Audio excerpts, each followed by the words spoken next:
You buy a car, or you get a new car for you, windshield's all good, and then that happens. Luckily this time, I'm gonna go ahead and show you how to repair it.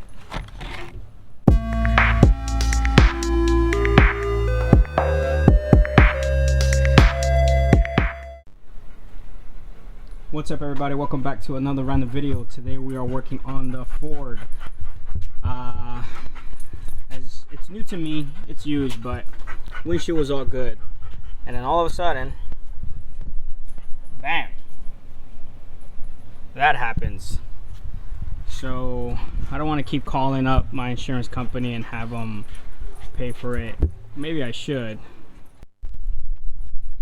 Alright, so to get started with this, first things first is you do have to clean the windshield. I only sprayed this part because I'm going to wash my car later, well, after this cures. Alright, let's go see, well, let's see what this package contains. I bought this at O'Reilly's, I'm pretty sure. I think I bought it when I had a chip on my truck, but I decided to go through the insurance anyway. So this is what the contents box, instructions. I guess this is just to look at. This is what's in the back of the box.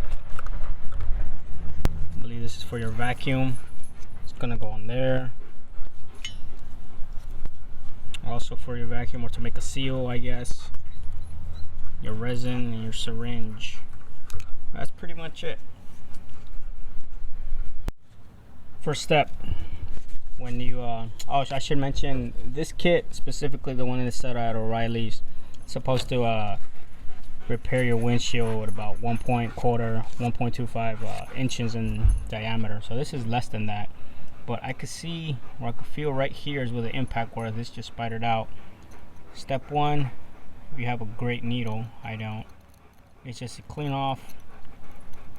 I don't know if you can see that. I can see it from here. All that flakiness, just a bunch of dirt or excess window glass, I should say, like that.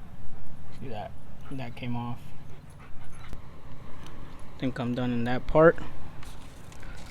Go ahead and wipe this down one more time. Alright, as per the instructions, we're gonna get this fellow. Peel off the back and line it up right there. This is where the, let me see, one, two, this is the bigger hole right here, so I'm gonna try to get it in there. So let's go ahead and peel off. I peeled off the back part. Let's line it up like I said. Let's go with this side. It says use your fingers around to ensure tight bond. Now, like I said, I had two little ones. Hopefully this is the bigger one, but hopefully it carries on to the other one. We'll see. Maybe I should have done it on both. Alright, step 3 is to peel off this other side.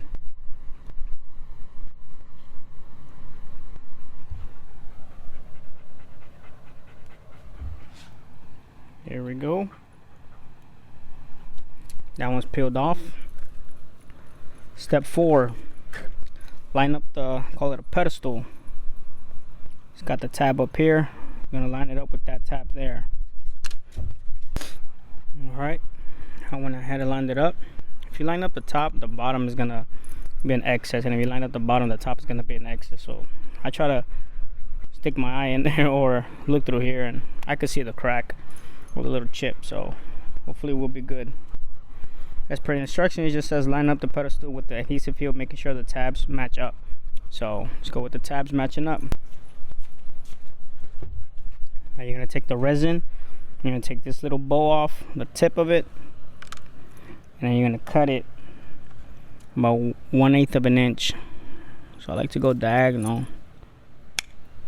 Alright, so step 6 is gonna be your injector portion.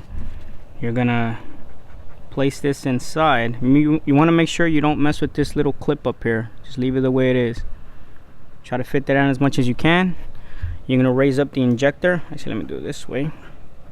You're gonna raise up the injector onto this second notch here. Oh, it's creating a vacuum. And then you're gonna lock it. You're gonna push the clip back now, and now it's locked. That's what's creating the vacuum, and you're gonna set there for 10 minutes. That was step 7. Alright, so after letting it sit for 10 minutes, you're going to remove the injector. It just says momentarily to let air in. Once air is in, you know, replace it like you did in the step 6. And it says depress the plunger downward and engage upper notch with spring clip. So we're gonna take this out, depress it,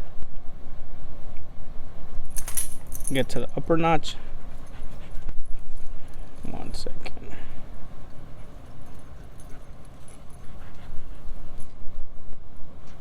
Alright, so after this has been sitting there for 20 minutes, we're gonna go with step 9, and that is removing this. So we're gonna take the syringe off. Might be a little bit in there. Then with the razor blade, take this off. Well, that came out pretty fast. Well, for this one, I could tell you I don't think it created a good seal since some of it is in there. So we'll see how this turns out. Yeah, I don't think it created a great seal. That was probably my fault.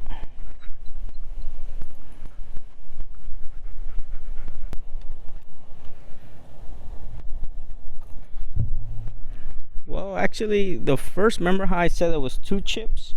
The first one, I'll probably put a comparison here how it looks, but the first one looks like it did pretty good. I might buy another kit and do the second one. So anyway, that's off. The last and final step is to use this curing strip right here. It's really nothing. So we're gonna put a dab of it on whatever's left. I am like literally out.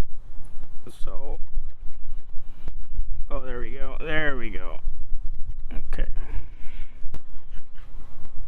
And then I put this right back on there. Bam. Well, it's good. There's no air bubbles around, so maybe it did create a good enough seal, I should say. And it says use the razor blade to vent out any bubbles, but honestly I don't see any bubbles in there. The 12th step, once the resin has cured, carefully remove the strip by peeling it away.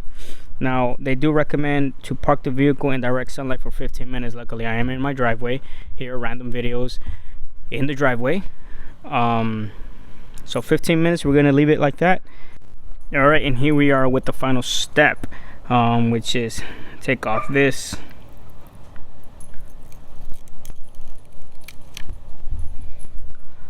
Like I mentioned, it's supposed to cure with the sun, and you scrape this resin off. It's coming out pretty good. It actually did a pretty good job. Dang. It actually did really good. I cannot feel the 2 chips, but I mean you could clearly see them. Let's get a close-up up here. You can clearly see the 2 chips. One is gonna be there, and the other one is right here. One there and one there, but I cannot feel them. So as far as a do-it-yourself fix, I say this went well. It's pretty good. Thank you for staying tuned, and we're gonna go off to the next project for another random video.